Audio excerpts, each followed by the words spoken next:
మా కృష్ణుడు చాలా మంది చిన్ని కృష్ణుని పాదాలు వేసుకుంటూ ఉంటారు. ఆహ్, కృష్ణాష్టమి నాడు. కృష్ణాష్టమి నాడు అది చేస్తూ ఉంటారు. అయితే కృష్ణుని విగ్రహం అనేది ఎవరన్నా ఇచ్చినా లేదా మనం కొనుక్కొనైనా ఇంట్లో పెట్టుకోవచ్చా? కామన్‌గా ఒక అలంకారప్రాయంగా పెట్టుకోవచ్చా? లేదా విగ్రహం అనేది ఉంటే ఖచ్చితంగా పూజలు చేయాలంటారా? ఎలాంటి నియమాలున్నాయి కృష్ణుని విగ్రహానికి సంబంధించి? కృష్ణుడి విగ్రహం పెట్టుకోవడానికి సమస్య ఎందుకమ్మా? పెట్టుకోవచ్చు కదా! ఓకే. పెట్టుకోకూడదని ఎవరన్నా అన్నారా? హ్మ్. అసలు కృష్ణుడిని చూస్తేనే చాలు అంటే గదా! ఆనందం. పూజలు చేయాలా అలా కంపల్సరీ? ఏం లేదమ్మా. హ్మ్. అలంకారంగా పెట్టుకోవచ్చు. అలంకారంగా పెట్టుకోవచ్చు. అలంకారంగా చాలా మంది డ్రాయింగ్ రూమ్‌లో పెట్టుకుంటూ ఉంటారు గదా!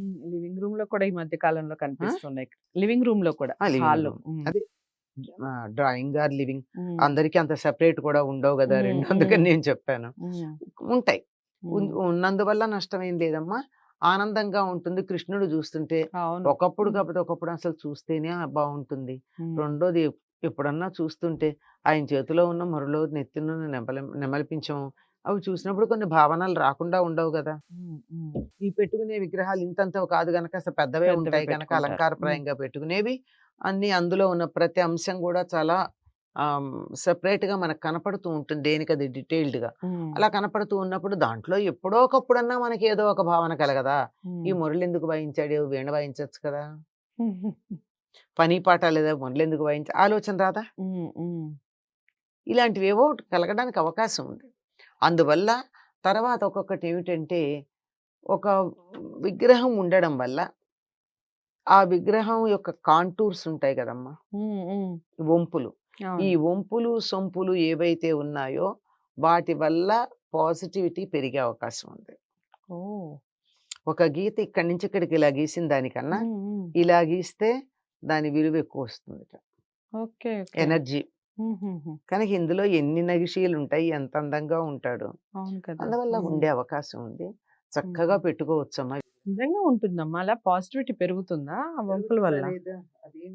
ఒకటుంది ఎనర్జీని కాలిక్యులేట్ చేసే యంత్రం చిన్నది తయారు ఓకే. ఓకే. చేస్తారు. ఆ! ఆ! దాని ప్రకారం ఒక గీత గీస్తే దానికేదో ఇంత ఎనర్జీ ఉంటే, హ్మ్. దాన్నిలా హ్మ్, అందంగా మెలికలుగా గీస్తే ఎనర్జీ పెరిగితే, హ్మ్. పిచ్చి గీతలు గీస్తే ఎనర్జీ తగ్గితే, ఓకే. ఓకే. ఆహా! అలాంటివి ఎక్స్‌పెరిమెంట్ చేసినవున్నాయి. హుహు. అంచేత మనకు ఆ ఎక్స్‌పెరిమెంట్స్ అక్కర్లేదు గానీ, ఆ! మనం కృష్ణుడివి. చక్కగా అలా మనకుంటే బావుండు. ఇక ముగ్గులేసుకోవడము, లతలు పెట్టుకోవడం ఇవన్నీ చేస్తూ ఉంటాం. హ్మ్. హ్మ్. మీరే చూడండి వాతావరణంలో ఖాళీగా ఉన్నటువంటి నేల కన్నా, దాని మీద ఒక మీరు ముగ్గులో కూర్చోనక్కర్లా. హ్మ్. దాని మీద నేల మీద ముగ్గు వేసి మనం ఓ పక్కన కుర్చీలో కూర్చుంటే కూడా మనకి అందంగా బాగా అనిపిస్తుంది. అనిపిస్తుంది. ఆ! ఈ బాగా అనిపించటమే పాజిటివ్. హ్మ్. హ్మ్. అదే పిచ్చిగీతలు గీస్తే ఎప్పటికి కంచెలేద్దామా అనిపిస్తుంది. అవును. హ్మ్. సో, అంచేత విగ్రహాలు పెట్టుకోవచ్చు చక్కగా. పెట్టుకోవచ్చమ్మా చక్కగా పెట్టుకోవచ్చు. అమ్మ కృష్ణుడి విగ్రహమేనా? అసలు ఏ విగ్రహాలైనా పెట్టుకోవచ్చా ఏ అసలు? విగ్రహాలైనా పెట్టుకోవచ్చమ్మా. అమ్మవారి అయినా పెట్టుకోవచ్చు. పెట్టుకోవచ్చు. హుహు. మామూలుగా షోక్‌గా పెట్టుకోవచ్చు. షోకేస్‌లో హ్మ్. ఒక్కసారంటూ మీరు పూజ చేస్తే కంటిన్యూ చెయ్యాలి. కంటిన్యూ చేయాలి. పైగా హ్మ్. పెద్ద విగ్రహాలకు పూజ చేస్తే అంత నివేదన చేయాలి. అంత పూజ చేయాలి. హ్మ్. మనం చేయగలమా? హ్మ్. అందుకే మనకింత విగ్రహాలకు మించి వద్దని చెప్తారు. దేవుడి హ్మ్. దగ్గర పెట్టుకుంటే. హ్మ్. అప్పుడు మనకి ఒక కనీసం ఇద్దరు మనుషులకు సరిపడని అన్నం వండి పెట్టాలి నైవేద్యం. హ్మ్. ఎందుకొచ్చింది? హ్మ్. అంచేత వాటిని అలాగే ఉంచుకుందాం. ఫోటోలు, ఓ చిన్న బొమ్మ, ఓ చిన్న విగ్రహం దేవుడి దగ్గర పెట్టుకొని ఆ! పూజ చేసుకుందాం. హ్మ్. పాలో, పండో నైవేద్యం పెడదాం. హ్మ్. హ్మ్. అది తేలిక. చాలా చక్కగా చెప్పారు. నైవేద్యం గురించి కూడా చెప్పారు అమ్మ. విగ్రహాల గురించి అయితే చాలా మందికి డౌట్ ఉంటుందండి. విగ్రహాలు ఉంటే పూజ చేసుకోవాలా ప్రతిరోజు? అసలు తెచ్చుకోవాలా వద్దా? తెచ్చుకుంటే ఎక్కడ పెట్టుకోవాలి? ఇవన్నీ చాలా మంది సందేహాలు ఉంటూ ఉంటాయి. చక్కగా క్లారిటీ ఇచ్చారు. చక్కగా పెట్టుకోవచ్చు. శుభ్రంగా పెట్టుకోండి. కాకపోతే విగ్రహం దేవుని విగ్రహాలు కాబట్టి. విగ్రహాలు పూజ గదిలో పెట్టుకునే విగ్రహాలు కూడా ఏ సైజ్ ఉండాలి అనేది కూడా చెప్పారు. పాటించే ప్రయత్నం చేయండి. ఎలా అనిపించింది ఈ వీడియో? ఈ విషయాలన్నీ కూడా కామెంట్ బాక్స్‌లో తెలియజేయండి.